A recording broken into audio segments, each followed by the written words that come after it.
Bienvenue à une autre capsule vidéo On se paye la traite, qui vous fait découvrir les fermes laitières automatisées du Québec. Aujourd'hui, nous sommes à la ferme Lonval, dans la municipalité de Grand-Saint-Esprit, dans la région du centre du Québec, dans le territoire du Centre Lélie, Centre d'innovation agricole. Bonjour Jason, merci de nous recevoir, c'est gentil. De rien, ça fait plaisir. Jason, tu es dans le territoire de CIA aujourd'hui. J'aimerais pour commencer, comme je fais un peu à toutes les petites entrevues, tu nous expliques un peu d'où ce que tu parles, ton processus de réflexion, pourquoi tu es allé vers la robotique aujourd'hui, des robots Lélie. Ben, nous autres, dans le fond, c'était une décision qu'on avait à prendre parce que, dans le fond, le but, c'était de grossir dans le quota et les vaches. Puis là, ben, avant, on était comme sur 3 sites. On tirait les vaches juste à un endroit, mais ça fait que l'idée est venue qu'on était plein puis on voulait comme grossir là-dedans. Puis c'est ça, mon père et mon oncle, ils voulaient continuer aussi un petit peu là-dedans, mais il fallait qu'ils s'assurent d'avoir une relève dans ce sens-là avant de dire on investit, mettons, là-dedans. Puis le choix des robots vers une salle de traite venait que parce que les robots tiraient 3 fois par jour. Puis qu'avec une salle de traite, ben il fallait du personnel de plus qu'on a présentement pour avoir notre 3 traites. Tu avais combien d'animaux dans ce temps-là? Je tirais 118 vaches attachées, puis avec toutes les torts, puis la relève, puis tout ça. Puis là, ben aujourd'hui, on est rendu à 225 vaches qu'on traite. Puis on fait 370 kg. Veste, mettons, l'autre côté, on avait 145 kg avec 120 vaches. Qu'est-ce qui t'a fait vraiment arrêter à la fin de dire, tu as dit 3 traites?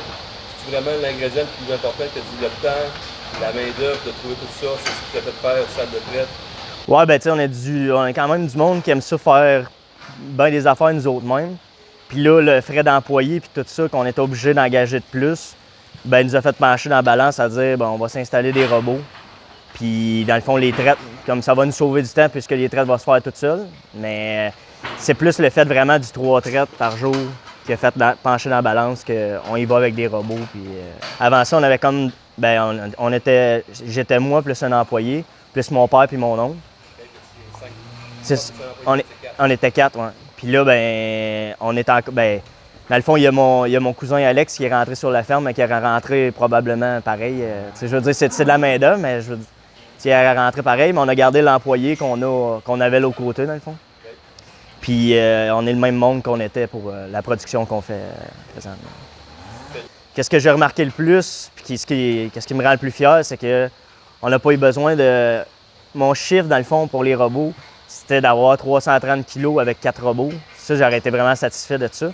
Mais là, je me rends compte que plus ça va avec les années, plus les vaches s'habituent, plus les vaches sont en forme. La production, je pense que c'est un ensemble de tout. Mais mon chiffre, c'était vraiment 330 kg avec 4 robots.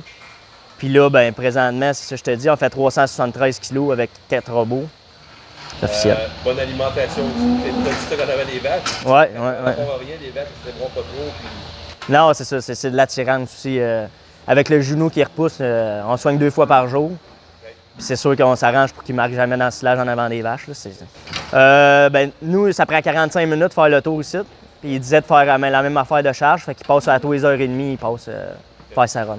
Ça fournit, ça va bien? Oui. Mais il me semble que ça ressemble à une affaire de 4 fois et demi ou 15 fois par jour qui passe. Souvent, tu sais, rendu à des productions aussi assez élevées, la marge d'erreur n'est pas grosse.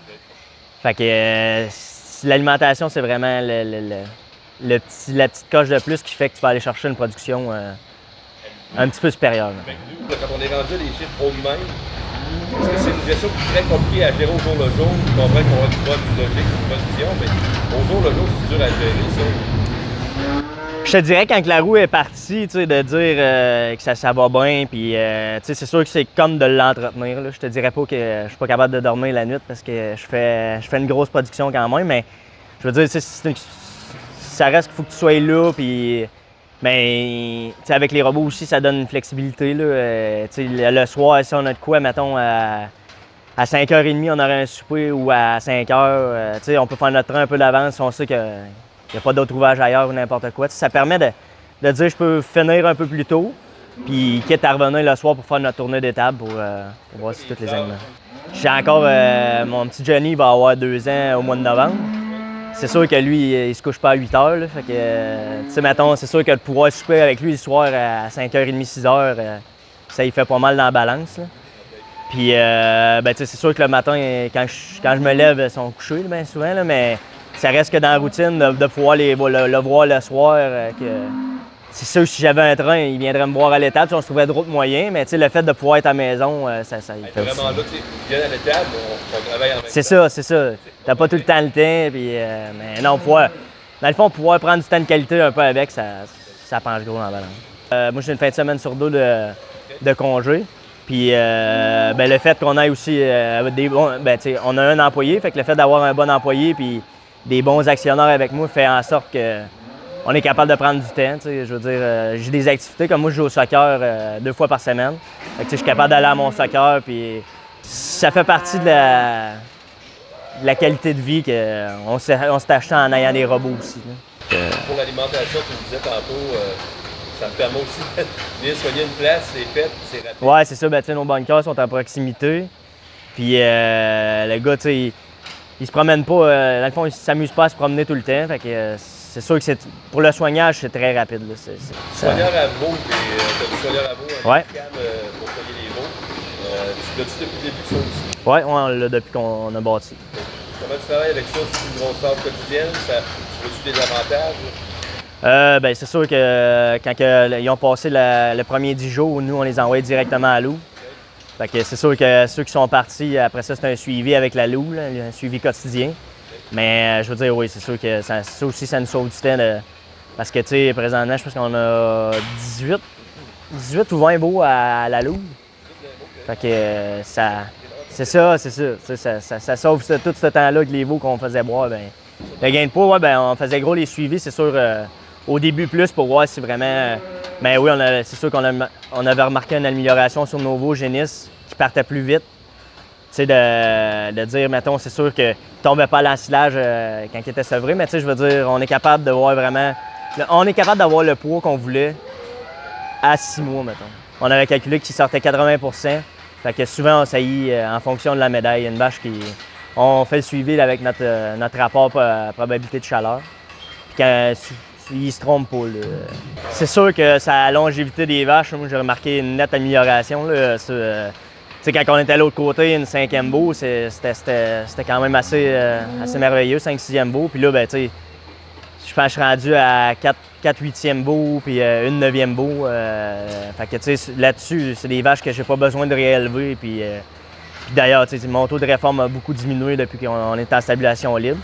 Il y a aussi le facteur sable. Nous, on est sur le sable. Il y en a qui disent que ça fait un gros changement par rapport à. Nous, je suis pas prêt à sortir mon sable de l'étable. Point de vue patte, point de vue mamite, point de vue un peu tout ce qui entoure. Puis non, c'est vraiment ça.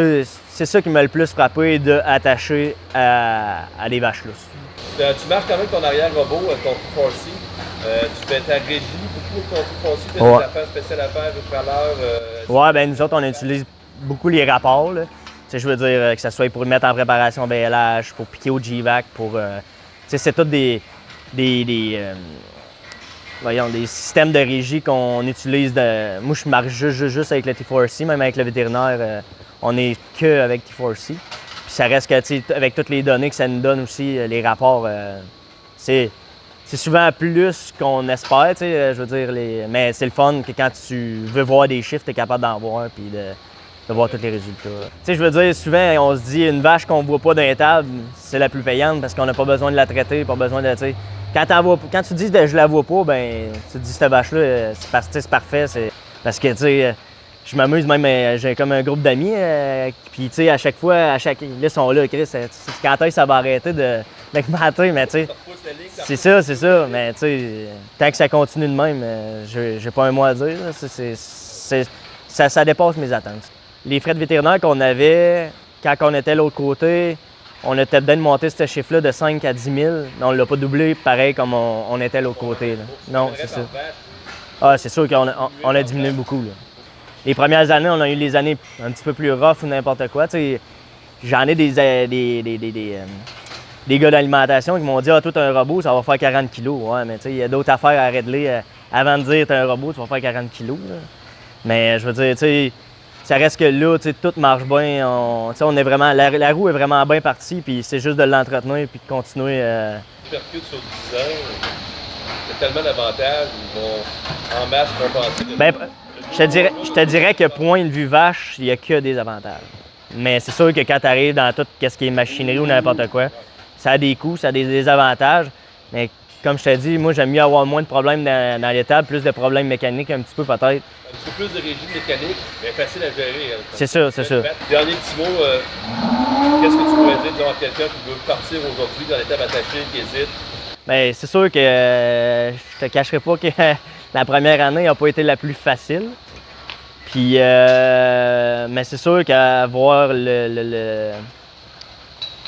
la production qu'on a aujourd'hui, puis voir le bien-être des vaches, je le referais.